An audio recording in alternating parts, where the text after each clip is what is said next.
Julian woke in a sunlit room. His back ached with a deep soreness. He tried to rise but fell back onto the silk sheets.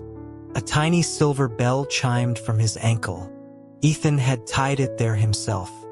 He remembered Ethan's soft whisper in his ear. Did it look familiar? It was the bell Julian once forced him to wear. Julian screamed Ethan's name. His voice was a raw, broken thing. He called him a monster and a beast. Ethan set down a folder on his desk. He walked to the grand four-poster bed. He pulled back the heavy velvet curtains. A faint smile touched his lips. He asked Julian if he was hungry. Julian told him to get lost. He tried to kick him with his usual arrogance. But his own body betrayed him with a sharp protest of pain. His face went white. Cold sweat formed on his brow. His leg fell limp upon the mattress. Ethan moved to help him up. His large, calloused hands gently kneaded Julian's back. The touch was both comforting and infuriating. Julian demanded that he stop. Ethan's voice was low, laced with a cool threat.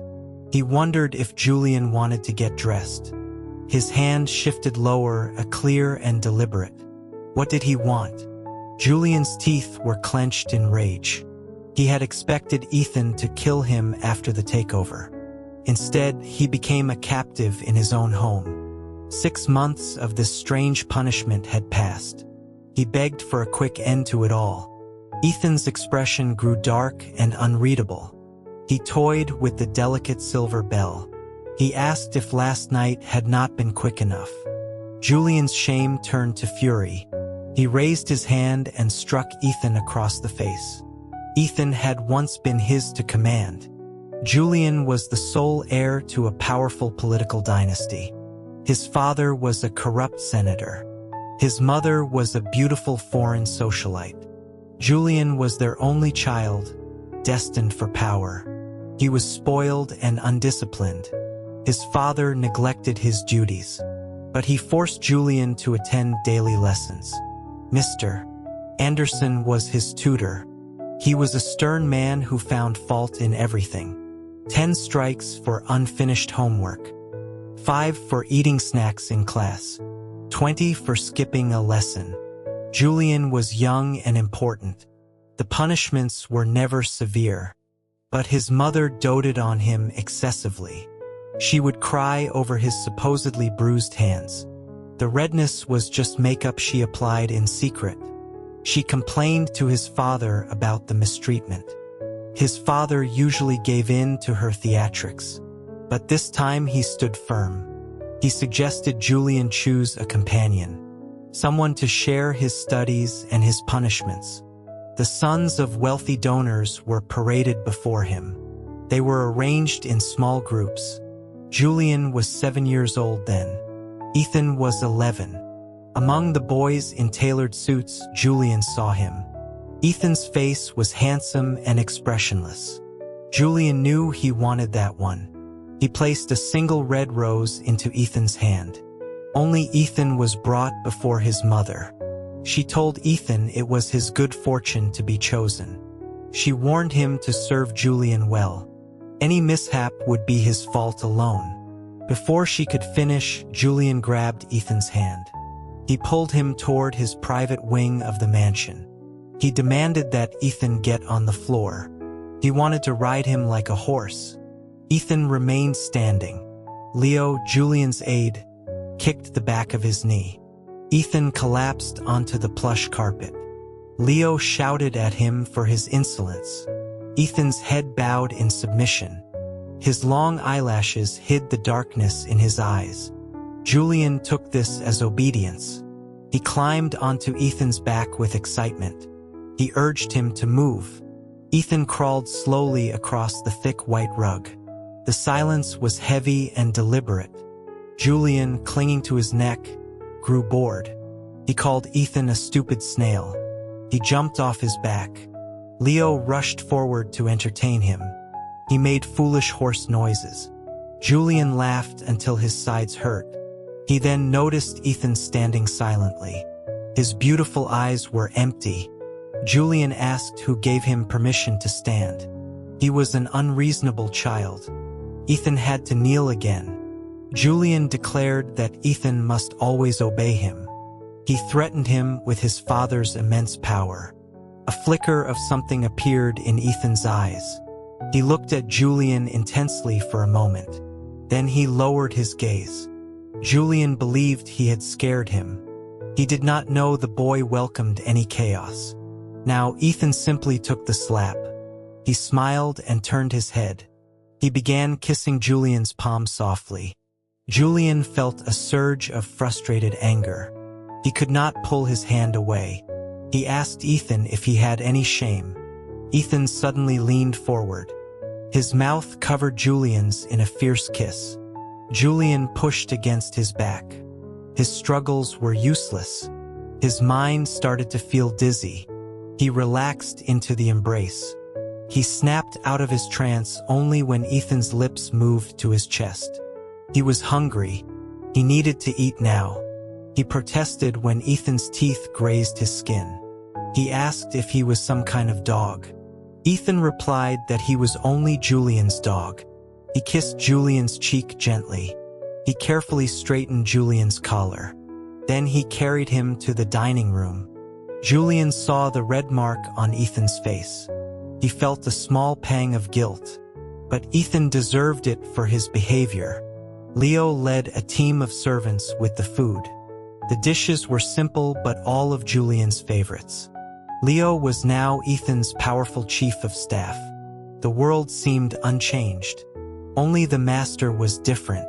Seeing Leo filled Julian with a familiar resentment. He knocked a bowl of hot soup over. It spilled across Ethan's chest. The servants around them instantly knelt. They awaited the new master's wrath. Ethan told them all to leave. His voice was steady and calm. The staff fled as if granted a pardon. Leo gave Julian a worried look. Then he too retreated. Ethan removed his stained shirt. He leaned close to Julian. He asked what had made him so unhappy. He offered his own cheek to be struck. Like in the old days, the past. Julian felt a string snap inside his mind. He used to be the prince, the master. What was he now? Ethan's captive lover? The unspoken words choked him. He dug his nails into his palms. Ethan quietly pulled him into an embrace. He let Julian bite his shoulder fiercely. The betrayal by Ethan and Leo was a deep wound. He tried not to think about it. But today his temper flared. He tasted blood in his mouth. He slowly released his jaw. He lowered his head, refusing to speak. This life was not so different from before, except for what they did in the dark. He was too tired to push Ethan away. Ethan gently lifted his face. He asked him not to cry anymore. He wiped the tears with his sleeve. He said it was all his fault. It was just like before. Julian had been a sensitive child. He often cried, usually because of Kyle. Kyle was his nemesis. His father was the senator's political rival. That day was Julian's first riding lesson. Everyone was dressed in equestrian attire. Ethan knelt, skillfully dressing Julian.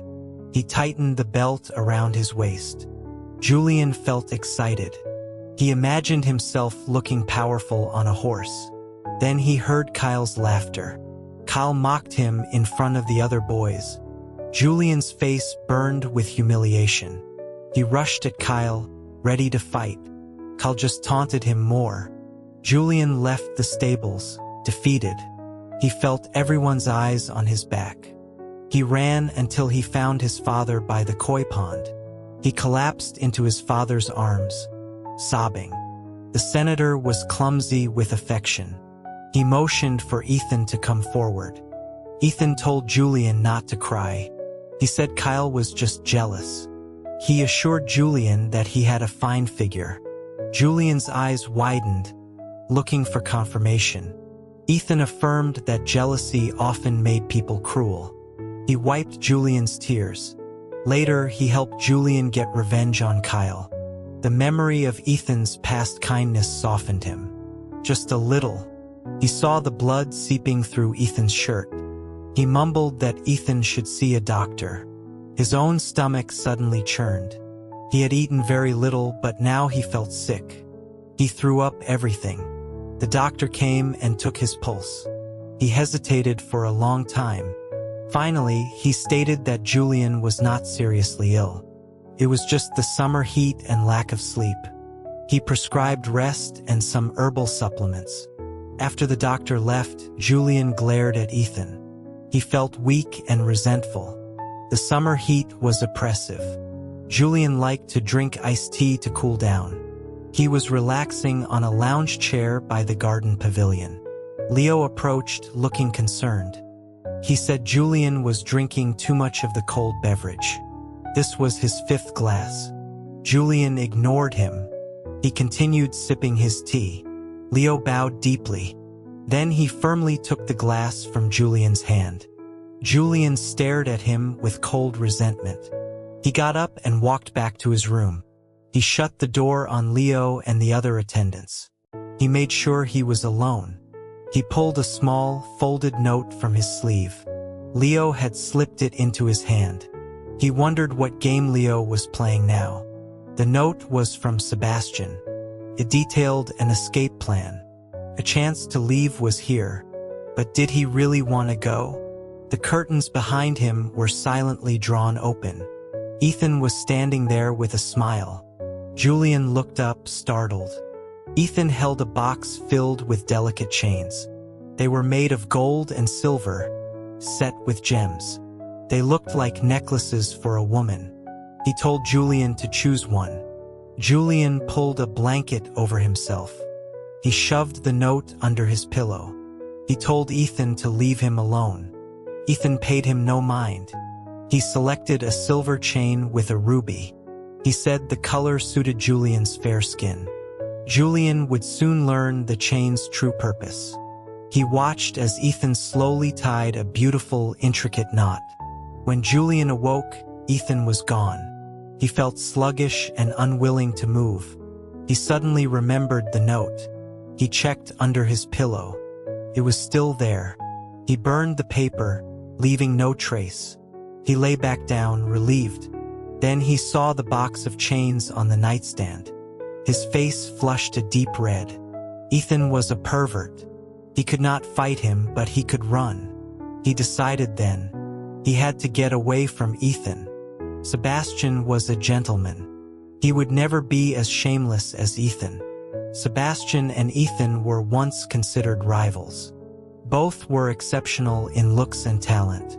Julian first saw Sebastian at a state dinner. Sebastian was a junior diplomat. He was tall, elegant, and poised. Julian watched him with interest. When Sebastian bowed to him, Julian gave a small smile. After the dinner, Ethan acted strangely. He kept bowing to Julian. He demanded that Julian smile for him. He even tried to force Julian's lips upward. Julian grew annoyed. He grabbed a decorative cane and struck Ethan. He asked if Ethan was insane. The blow was harder than he intended. A cut opened near Ethan's eye. But Ethan was still smiling. He called Julian gentle. Julian ordered him to take off his shirt and kneel. Back then, he had been so powerful. Whenever Ethan annoyed him, he used a riding crop. His technique improved over time. He would leave red welts on Ethan's pale back. They formed the shape of Julian's initial. He liked to hook the crop around Ethan's neck. He forced Ethan to look up at him. He reminded him that he was Julian's dog. He never thought anyone would see this, but Sebastian once walked in on them. Julian feared he would tell his father. He threatened Sebastian with the crop. Sebastian's face turned red with anger. He stared at the crop in Julian's hand. Ethan stepped between them. His arms, covered in red marks, circled Julian. He looked possessive and hostile. He told Sebastian to get out, but Sebastian was composed. He promised to keep silent. Then he bowed politely and left. Julian was anxious for days, but Sebastian was true to his word. The day of the escape arrived. They were at the family's summer estate. It was a sprawling compound in the mountains. Leo was busy packing Julian's things. He acted as if they were going on a normal trip. Julian used to love these yearly retreats, but after his parents' death, the place felt empty. The night before they left, Ethan was relentless. He said he would miss the mansion. He made love to Julian in every corner of their suite. Finally, he took him to the senator's old office. He sat Julian on the large leather chair. He said it had been a long time. Julian was exhausted, his body limp. He fell asleep in Ethan's arms as dawn broke. At the estate, Ethan was even busier. He worked late into the night on state affairs. He was more diligent than Julian ever was. But no matter how late, he always came to Julian's bed. He would slip in quietly, not wanting to wake him. In his sleep, he would pull Julian into his arms. Any small movement from Julian would stir him. He would check that he was comfortable before falling back asleep. This made planning an escape difficult. Thankfully, Leo provided a powerful sedative. He said Ethan was too cautious. Julian would have to administer it himself. The drug was fast-acting and strong. Leo wished him well. As Julian left, he told Leo he held no grudge. He heard a choked sob from behind him. He walked faster.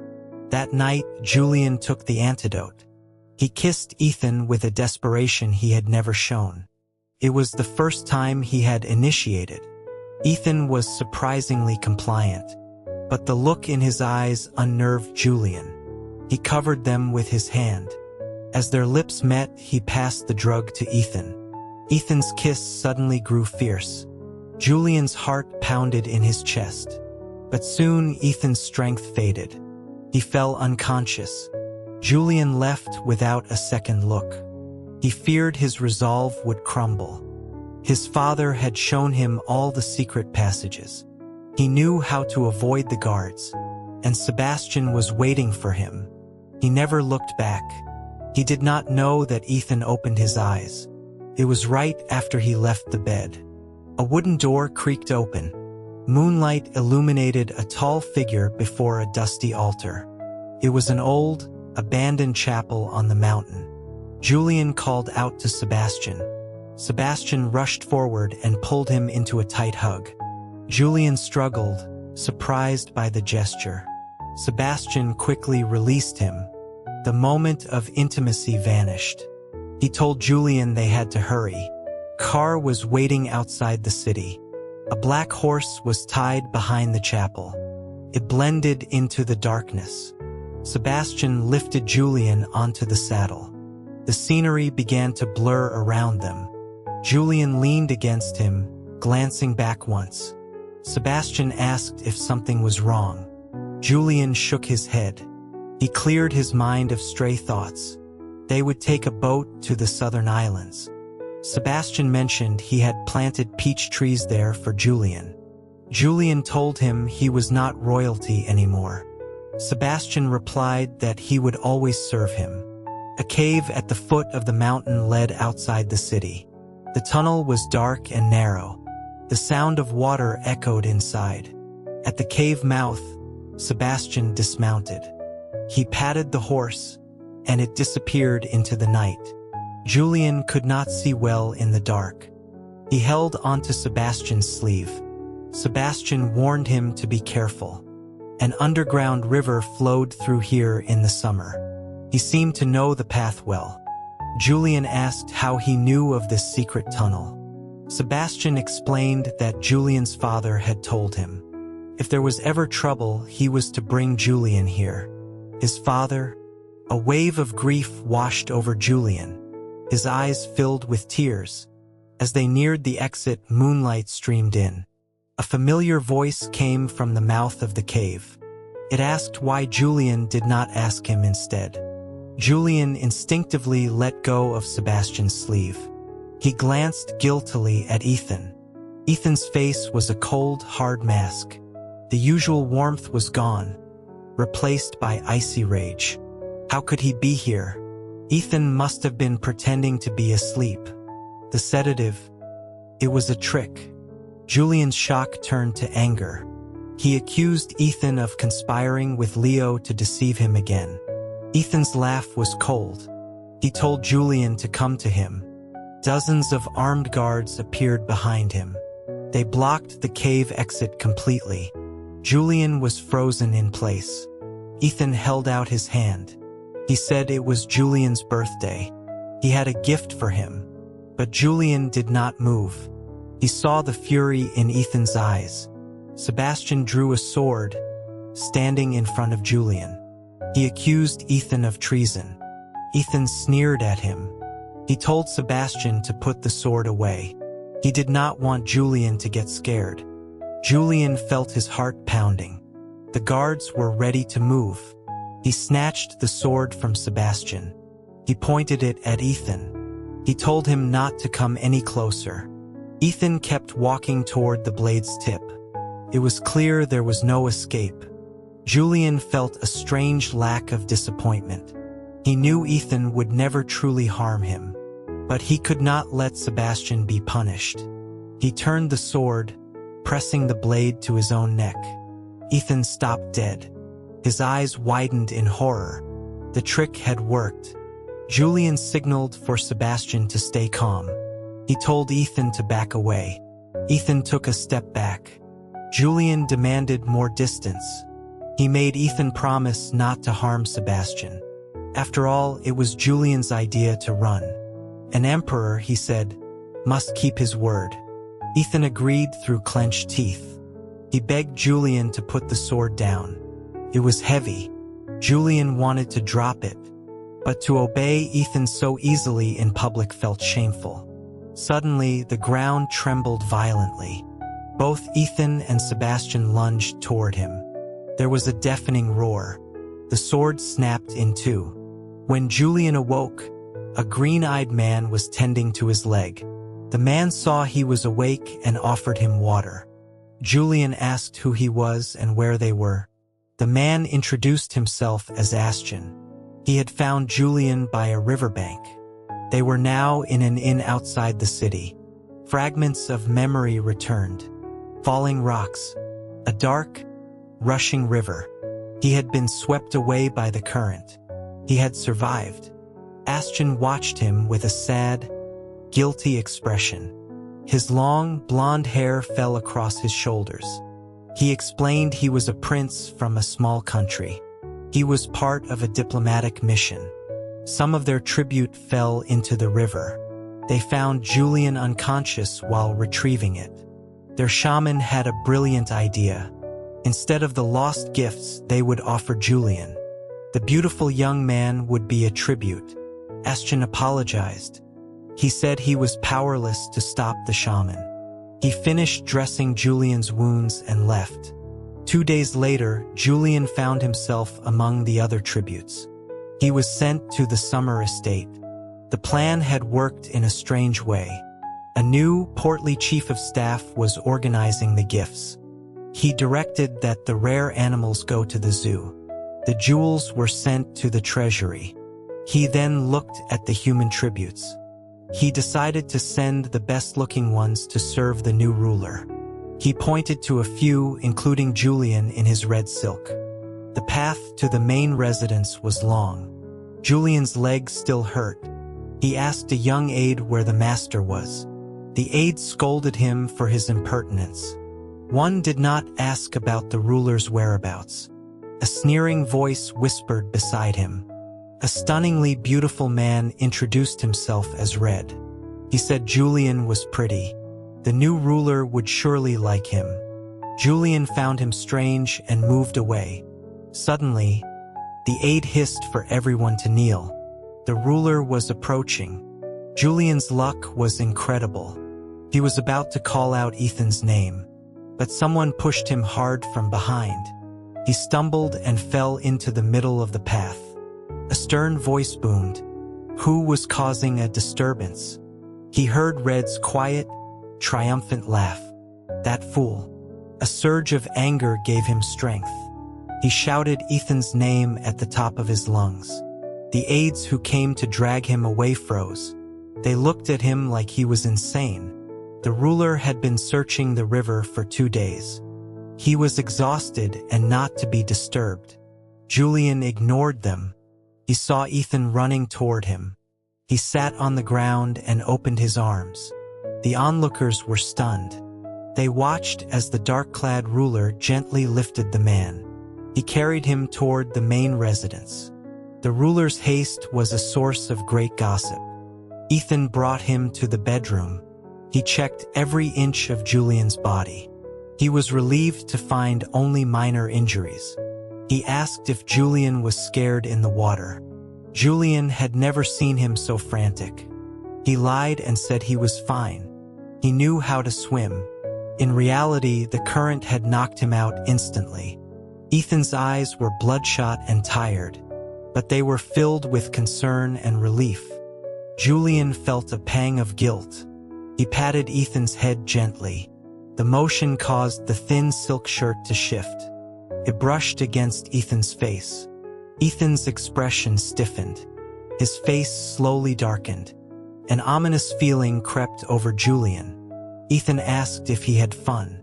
Dressed so provocatively, the shaman's clothes were indeed revealing.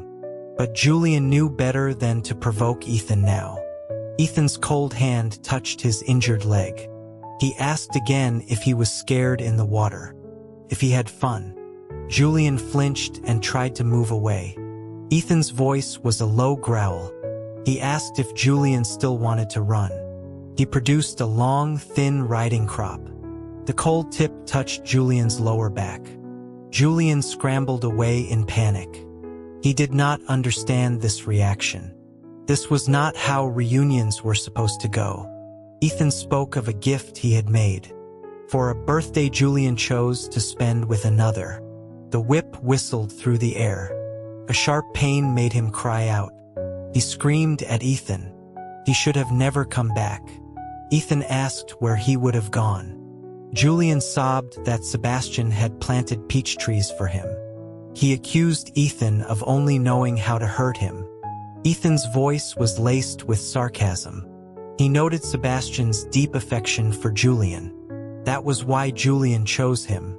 Unlike Ethan, who only bullied him. The pain came again and again. Julian twisted and cried. He begged for mercy. He did not even know what he was saying. He sobbed that he was wrong. He would never run again. He was sorry for worrying him. He saw the sun again 3 days later. He had almost died of shame. When Ethan's sanity returned, he became gentler. But only slightly. His backside was sore and tender. Ethan came in with 2 small jars of ointment. He pulled back the curtains. Julian ignored him, pulling the blanket over his head. Ethan uncovered his legs and began applying the cool balm. Julian peeked at him. Ethan's expression was focused and almost gentle, a stark contrast to his recent madness. After treating his leg, Ethan opened the other jar. He pushed the blanket down to Julian's waist. Julian quickly covered himself. He glared at Ethan with accusation in his eyes. He told him to leave. Ethan's response was a cold smile. He put the jar down and left the room. Julian lay there, miserable. The beast hit him and did not even try to comfort him. Why did he really leave? He was being petty. Julian admitted to himself that he had missed him. 12 years. Ethan had been with him since he was 7. He could not imagine life without him. But he still wondered about Ethan's motives. Was it revenge or love? Or some twisted mixture of both? The door opened again. It was Ethan. He saw Julian wrapped up like a cocoon. He sighed with a mix of frustration and amusement. He said there was another way besides the ointment. He uncovered a small part of the blanket. He produced a smooth, cool jade stone. He said it had healing properties. Julian must not waste it. Julian's hands clenched the sheets. This was somehow worse than the ointment. The other tributes were sent away, except for Red. He had tried to harm Julian. He would pay the price. After dealing with state affairs, Ethan took Julian to the dungeons. Julian complained that walking hurt. Ethan simply lifted him into his arms. He said that whenever he was not around, someone tried to steal Julian away. And Sebastian was the most despicable of them all. After Sebastian had witnessed them that day, he never spoke of it. Julian was pleased. He invited him for a drink. Sebastian, unused to alcohol, became flushed. He stared at Julian with an intensity that reminded him of Ethan. Then the real Ethan arrived. He took Julian away without a word. He accused Julian of being foolish, lured in by any handsome face. Julian argued that he was the prince. Men were naturally drawn to him. Ethan was silenced by this logic. He muttered something strange. He claimed Sebastian was just hungry for the whip. Julian dismissed it as nonsense. Later, Ethan was sent away on assignment. In that month, both of Julian's parents died. He was lost in a sea of grief and political intrigue. Sebastian was the one who stayed by his side. In the damp dungeon, Sebastian looked as composed as ever. When he saw Julian, a complex smile touched his lips. He started to speak, but another voice interrupted. It was Ashton. He was overjoyed to see Julian again. Leo was there too, looking remorseful. Ethan whispered in Julian's ear. He could only release 2 of them. The choice was his. Ashton was released with a stern. He was never to set foot in the country again. Ethan was still furious about his presumptuous words. He watched as Ashton left, crying over Julian. Julian reminded Ethan of his promise about Sebastian. Ethan said that was for the escape. He was now punishing Sebastian for entering the city without permission. Julian insisted. He said to release Sebastian and Ashton. Leo could stay and serve him. He reminded Ethan that he had promised to listen. Sebastian was sent to a remote northern territory. Julian rolled his eyes at Ethan's cleverness. If he were truly clever, he would not be in this position. Back at the residence, Leo's position was revoked. He was given 30 lashes and fined 5 years' salary.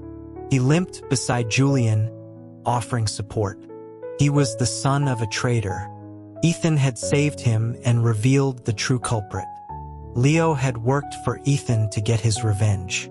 He said he was only sorry for hurting Julian. Julian waved him away. He wanted to walk alone. He went to the garden. The lotuses were in full bloom. They were his mother's favorite flower.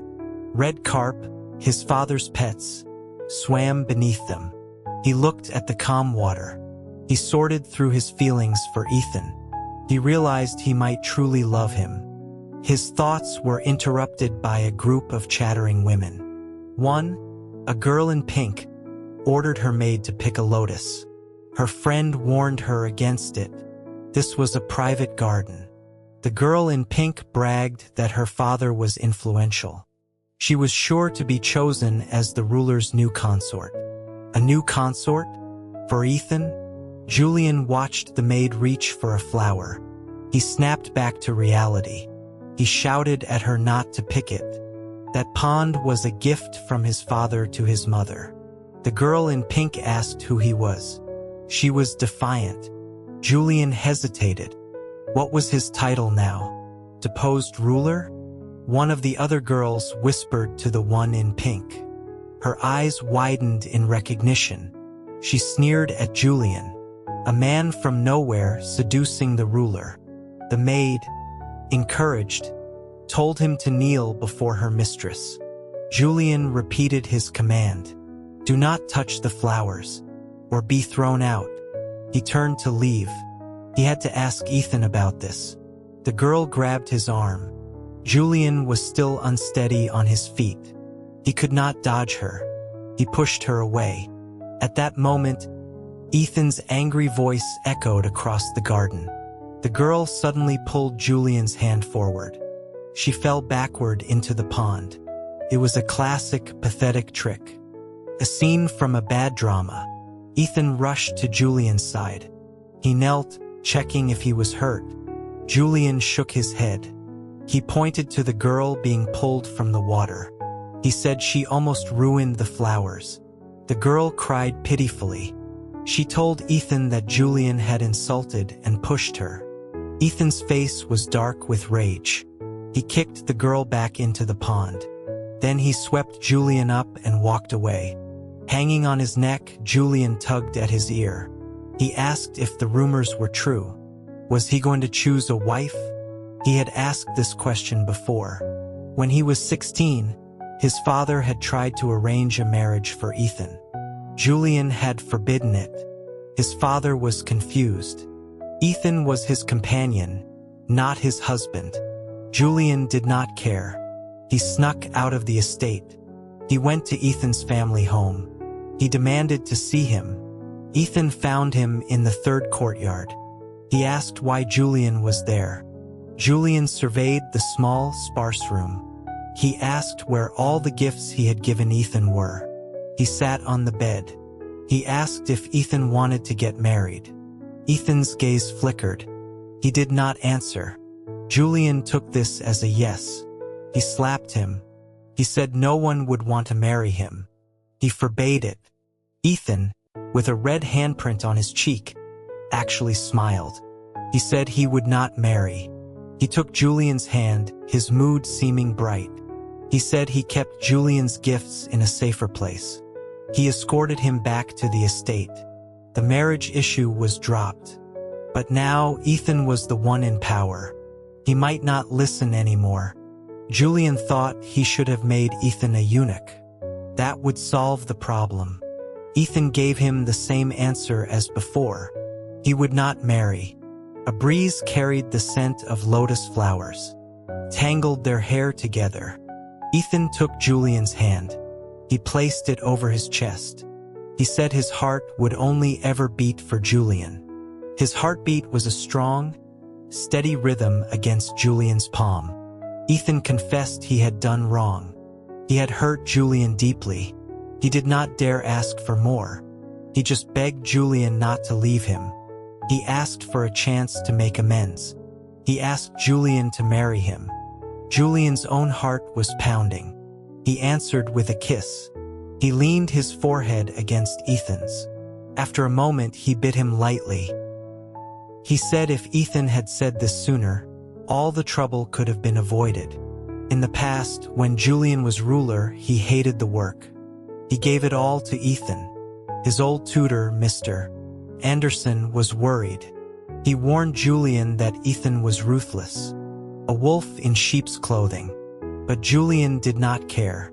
Ethan was his dog. He had sworn to obey him forever. The tutor gave up. The next day, he brought portraits of beautiful women. He urged Julian to choose a wife for the sake of the dynasty. Julian glanced through them. None were as beautiful as Ethan. He found one who looked a little like him. He laughed, imagining Ethan in a wedding dress. Leo whispered that Ethan had arrived. It was the night of the festival. Ethan had promised to take him out on a boat. Julian was excited. He did not notice Ethan's strange mood. On the boat, under the moonlight, Ethan served him wine. The night air was cool. His vision started to blur. He collapsed against Ethan. He woke up naked. His hands were tied. A gag was in his mouth. He thought he had been kidnapped. Then he saw Ethan sitting at the end of the bed. He kicked at him, his eyes red with fury. He could not speak. A knock came at the door. It was Leo. Julian struggled, trying to make a sound. Ethan kissed him once, then went outside. He heard their conversation. Ethan had taken over. He was a deposed ruler. Leo was on his side. Mr. Anderson's S echoed in his mind. When Ethan returned, Julian was weeping. The gag was jade with carved openings. Ethan wiped his tears. He tried to give him some water. Julian struggled, choking. Ethan removed the gag. Julian immediately bit down hard on his hand. He screamed that his tutor was right. He had been blind. He should have listened to Sebastian instead. Ethan's gentle motions stopped. His eyes became terrifying. He flipped Julian over and bit his neck. After that night, the small golden bell appeared on his ankle.